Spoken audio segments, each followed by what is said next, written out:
सुरुवात मला याच गोष्टीपासून करायची आहे, की तरुणांसाठी आणि येणाऱ्या पिढीसाठी हां. गणेशोत्सव नेमका काय आहे? हां, चांगला प्रश्न विचारलाय.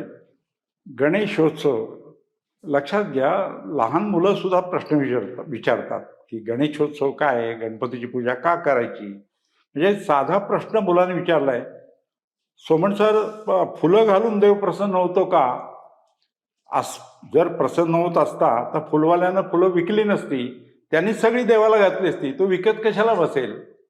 गणेश पूजा करून जर देव प्रसन्न होत असता, तर गणपतीच्या मंदिरामध्ये जो पुजारी आहे त्याची भरभराट व्हायला पाहिजे होती. तो श्रीमंत व्हायला पाहिजे होता, सुखी व्हायला पाहिजे होता, पण तसं होत नाही. तर गणपतीची पूजा करायची का?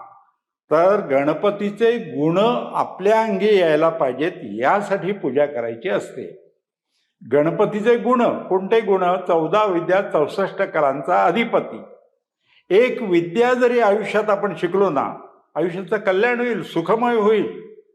आपण एक कला जरी आयुष्यात शिकलो, तरी आयुष्याचा आपल्यात आनंद मिळवता येईल.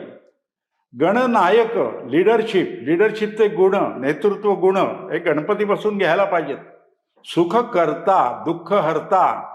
बघा, म्हणजे आपलं जीवन सुखी करायचं आहेच, पण इतरांचं जीवन सुखी करायचं आहे.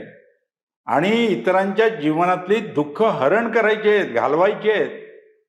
विचार करा, असे जर गुण आपल्या अंगी प्रत्येक गणेश चतुर्थीला जर आपण आणले, तर आपण सुखी होऊच, आनंदी होऊच, पण आपल्याबरोबर आजूबाजूचे लोक सुद्धा सुखी आनंदी होतील. आणि याचसाठी गणपतीचं पूजन करायचं असतं. अगदीच. आता कालगणनेच्या नियमनानुसार मला असं विचारायचंय, की गणेश पूजनाची सुरुवात नेमकी केव्हापासून झाली? हा एक भाग. आणि दुसरा त्यातला महत्त्वाचा भाग असा, की कुठल्या प्राचीन ग्रंथांमध्ये आपल्याला गणेशोत्सवाबद्दल किंवा गणेश पूजनाबद्दल विस्तृत माहिती मिळते? आता गणेश पूजनाची सुरुवात कधी झाली? गणपती म्हणजे वेदात, ऋग्वेदात सुद्धा उल्लेख आहे गणपतीचा. वेद, सर्व वेद, अथर्व वेदात आहे, अथर्वशीर्ष आपल्याला माहिती आहे. तर हे इतकं प्राचीन आहे की सुमारे 3,500-4,000 वर्षांपूर्वीपासून गणपतीची पूजा आपण करीत आलेलो आहोत. त्यामुळे प्राचीन आहे गणपतीची पूजा करणं.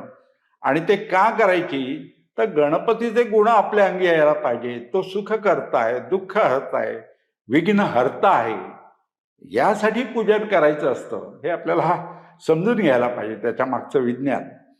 आणखी महत्वाची गोष्ट म्हणजे गणपतीची पूजन हे आपण भाद्रपदात का करतो?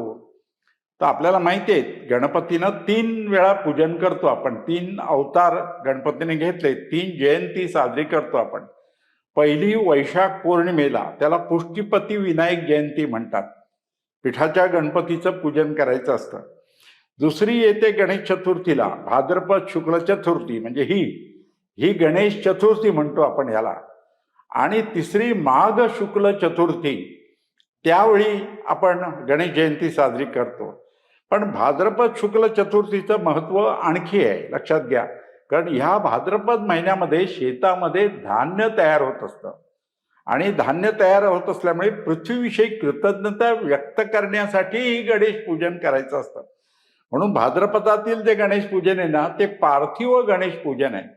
पार्थिव म्हणजे अर्थ मातीची गणेश मूर्तीचं पूजन करायचं, पृथ्वीचं पूजन करायचं, हा त्यामागचा उद्देश आहे.